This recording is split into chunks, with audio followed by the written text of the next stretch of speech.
My father gave our family business to my sister's husband because he was more able. A year later, he was arrested for fraud.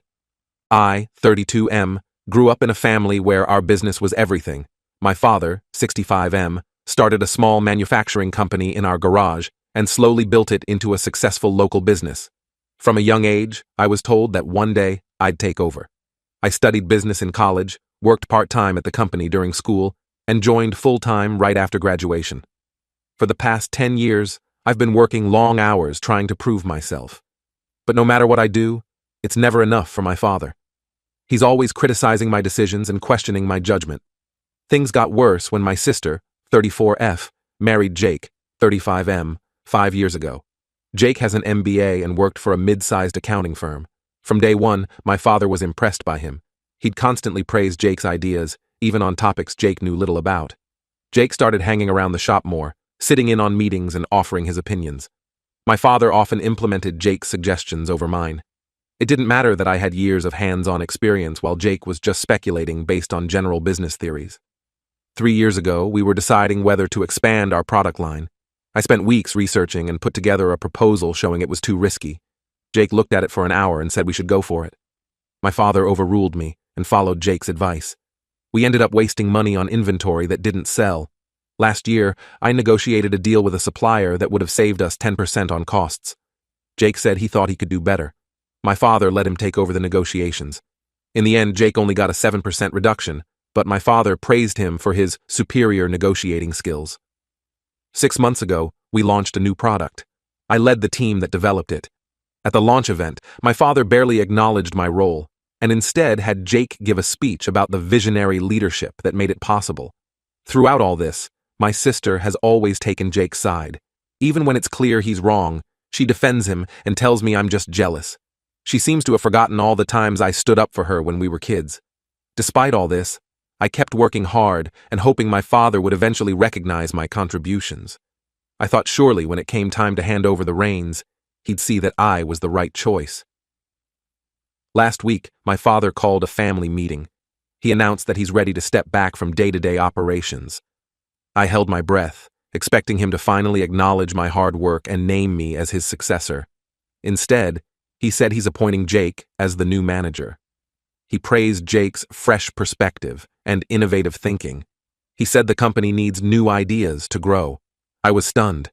I asked about my role going forward. My father said I could continue in my current position, reporting to Jake.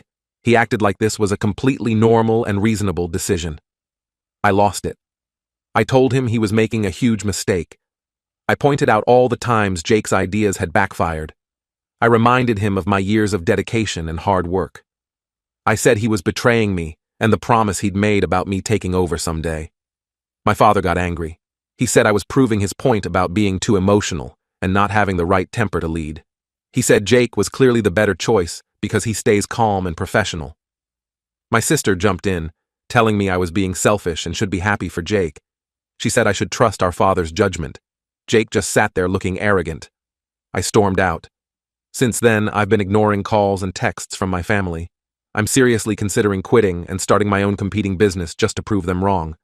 But part of me wonders if I overreacted. Maybe I am too emotional. Maybe Jake really is more qualified and I'm blinded by jealousy. Our company makes specialized parts for local industries. I have a technical background in addition to my business degree, so I understand our products and processes in depth. Jake has no technical background. I've consistently improved our operations over the years. Our efficiency has increased by 30% under my leadership. Jake has never actually run a business or even a large department. His accounting work was mainly auditing and financial reporting. There have been rumors that Jake is looking to outsource some of our production to cut costs. This goes against my father's commitment to keeping jobs in our community, but he doesn't seem to believe me when I tell him. My father has a history of being impressed by outsiders. He's always been swayed by fancy degrees and big company names. Growing up, he was often disappointed that I wasn't top of my class or captain of a sports team. My mother passed away when I was in college. Since then, my father has become even more critical and emotionally distant. I'm not married and don't have kids. My father has made comments about how Jake and my sister starting a family shows they're more settled and responsible. Looking back, I can see how the relationship between my father and me has been strained for years. When I was a kid, He was always pushing me to be the best. He'd enroll me in extra classes and sign me up for every activity he could think of. I tried my best to meet his expectations, but it never seemed to be enough. In high school, I was a good student and involved in several clubs, but instead of praise, my father would ask why I wasn't valedictorian or why I didn't make it to the state championships in my activities. When I got into a good state college, he questioned why it wasn't a more prestigious school. I chose to study engineering and business because I thought it would prepare me best to take over the family company. My father seemed pleased with this decision, but he still found ways to criticize. He'd compare me to the children of his business associates, always finding ways that they were doing better or achieving more. When I started working at the company full-time after college, I thought things would finally improve. I was eager to prove myself and make my father proud. I took on every task I could, often working late into the night and on weekends. I learned every aspect of the business, from the shop floor to the office. But my father's criticism never stopped. If I made a successful deal, he'd say I could have gotten better terms. If I introduced a new efficiency measure, he'd ask why I hadn't thought of it sooner. It was exhausting and demoralizing, but I kept pushing myself, hoping that one day I'd finally earn his approval. When my sister introduced us to Jake, I was initially glad to have someone else to talk business with in the family. Jake was charming and confident, always ready with an anecdote from his accounting days or a theory from his MBA classes. I didn't see him as a threat at first. After all, I was the one who had been groomed to take over the business. But it quickly became clear that my father was obsessed with Jake. He'd invite Jake to important meetings, ask for his opinion on decisions, and praise him effusively for every suggestion. It was like watching the relationship I'd always wanted with my father play out between him and Jake instead. There were countless small incidents that added up over time. Once, I spent weeks preparing a plan for updating our equipment. When I presented it to my father, he seemed unimpressed. But when Jake chimed in with a few general comments about ROI, my father acted like he'd just heard the most brilliant insights of his life. Another time, we were at a family dinner, and my father was talking about a problem we were having with one of our clients. I started to explain the solution I was working on, but my father cut me off mid-sentence to ask Jake what he thought. Jake gave a vague answer about customer relations, and my father nodded along like it was gospel. The incident with the product line expansion was particularly frustrating. I had done careful market research and cost analysis. My report clearly showed that the risks outweighed the potential benefits. But Jake, who had never even worked in manufacturing, confidently declared it was a great opportunity. My father didn't even finish reading my full report before deciding to go with Jake's recommendation. When it obviously failed, costing the company a significant amount of money, I thought surely my father would see that he'd been wrong to trust Jake's judgment over mine. But instead, he praised Jake for being bold and taking risks, while criticizing me for not finding a way to make it work. The supplier negotiation was another slap in the face. I had spent months building a relationship with the supplier, understanding their costs and constraints, and carefully crafting a mutually beneficial deal. When Jake jumped in at the last minute and got a worse deal, I was confused that my father still saw it as a win. And then there was the product launch. I had led every aspect of it, from initial concept to final production. It was a success, and I was excited to finally have something my father couldn't criticize. But at the launch event, he barely acknowledged my role. Instead, he had Jake give a speech taking credit for the vision behind the product. I was so angry I had to leave the room to avoid making a scene. Through all of this, my sister's unwavering support of Jake has been salt in the wound. We used to be close, and she knows how hard I've worked and how much our father's approval means to me. But ever since she married Jake, it's like she's forgotten all of that. She dismisses my frustrations and tells me I should be grateful for Jake's help. I've tried to talk to her about it, to explain how it feels to see Jake waltz in and get the recognition and approval I've spent my whole life working for. But she accuses me of being jealous and small-minded. She says I should be happy for her, that her husband is so successful. It's like she doesn't even see me as her brother anymore, just as competition for Jake. That's why the family meeting last week felt like the final betrayal. I had held on to hope that when it really mattered, when it came time to choose a successor, my father would recognize everything I've done for the company. I thought he'd see through Jake's surface-level charm to the substance of what I bring to the table. And to be told I'd be reporting to Jake? After a decade of being groomed to take over, After working my way up through every level of the company, I'm supposed to just accept being subordinate to someone who's never even run a business? I know I didn't handle it well. I let my emotions get the better of me, and that probably just confirmed my father's opinion that I'm not level-headed enough to lead. But in that moment, all I could think about was the unfairness of it all. Every late night, every missed weekend, every sacrifice I've made for this company, all of it dismissed in favor of Jake's empty promises and shallow charm. Now I'm at a crossroads. Part of me wants to quit, to walk away from all of it, and start my own business to show them what they're missing. But another part of me still loves this company, still feels responsible for the employees who have worked alongside me all these years. I don't know if I can swallow my pride enough to work under Jake. The thought of watching him potentially run my family's legacy into the ground is almost unbearable. But the thought of walking away from everything I've worked for isn't much better. I'm angry, I'm hurt, and I'm lost. I don't know if I'm the asshole for blowing up at my father, or if I'm justified in my feelings of betrayal. All I know is that this feels like the end of everything I've worked for, and I don't know where to go from here. Update. It's been a year since I posted here, and a lot has happened. I want to thank everyone who offered advice and support. Your comments helped me gain perspective and make some tough decisions. After the confrontation with my father, I decided I couldn't work under Jake. The thought of reporting to him and watching him potentially mismanage the company was too much to bear. So, I resigned from the family business. It was one of the hardest things I've ever done, but I felt it was necessary for my own mental health and professional growth. I found a job at another local manufacturing company. It was a horizontal move in terms of position, but it gave me the chance to learn about a different sector of the industry. The new environment was refreshing, my ideas were valued, and my experience was respected. For the first time in years, I felt like I could breathe. I kept minimal contact with my family during this time. My sister would occasionally reach out, but our conversations were strained. My father didn't contact me at all. I heard updates about the family business through the grapevine, but I tried not to dwell on it. Then, about a month ago, I got a call from an old colleague still working at my father's company. He told me there were rumors of financial irregularities. The police were investigating, and Jake's name was at the center of it all.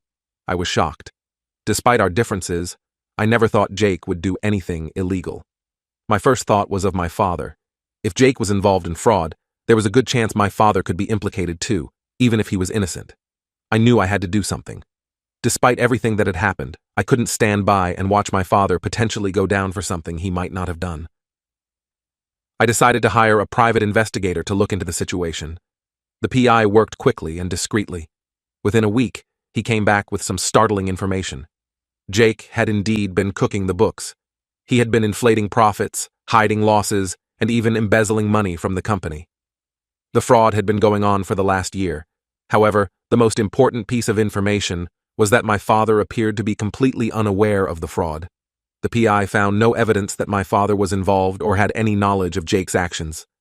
It seemed Jake had taken advantage of my father's trust and manipulated financial reports to keep him in the dark. With this information in hand, I knew I had to act fast.